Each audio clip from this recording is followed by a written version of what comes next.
my gingerbread house is a church.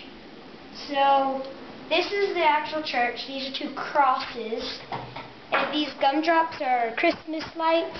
It says Merry Christmas because it's Christmas. And these little guys are people walking into the church.